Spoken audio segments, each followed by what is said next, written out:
If you cremate your deceased loved one, you may choose to bury the ashes or keep them in your home. Scattering ashes is also a viable option, but often has a more emotional notion attached to it. If you're interested in this option, here are a few important things to know. Bones. After cremation, the majority of the people expect to be given an urn containing soft, campfire-like ash, but this isn't always the case.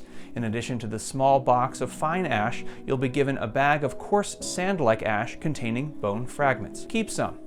Scattering ashes can be a one-time ceremony, but you or another family member may still want to keep some, especially if you're not sure whether to release all the ashes. This can be a wise decision, especially if you're considering moving to a new area. You can scatter some more ashes in the nearby lake in your new neighborhood. Keeping some may also be meaningful if you inter the ashes in a cemetery to preserve the memories of your loved ones.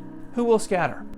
Although this question may seem obvious, the answer may not be as straightforward as you'd expect. To begin with, you have to involve your loved one's family members in making the decision on who will scatter the ashes. If the deceased was religious, it's likely the scattering ceremony will be officiated by a religious leader. You may also hire a company to help with the scattering. Nevertheless, if you'll be the one to scatter the ashes, you may want to keep a close friend by your side. Scattering ashes can trigger strong emotions, so it's always a good idea to have someone who will take over or support you through the process. Plan location.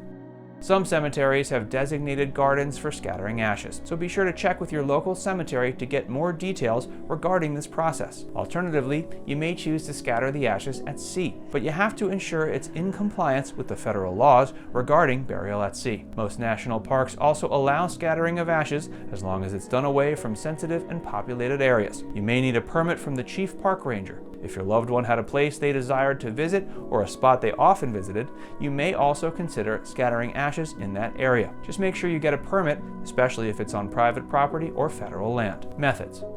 There are two main ways to scatter ashes: casting and trenching. Casting entails scattering the ashes into the air, while trenching involves burying the ashes into the ground using a biodegradable material. Ashes can also be scattered on the ground and raked into the soil. There are some unique ways of scattering ashes that can be used to show your loved one's personality or hobbies. Examples include airplane releases, sending ashes to space, or turning them into coral reefs. In most cases, scattering ashes at sea or forest is the ideal option for most people. Although these places aren't a bad choice, you may consider exploring other methods of scattering ashes for the individuality of the deceased. You can also scatter by giving little portions of the ashes to the loved ones. Other portions can be made into jewelry or even tattooed. Scattering ashes is an ideal way of having closure. It's more environmentally friendly and even more memorable than other methods. If you're looking for professional cremation services in the Dallas-Fort Worth metro area, look no further than Lone Star Cremation. Contact us for more information. And if you enjoyed this video, be sure to like, comment, and subscribe.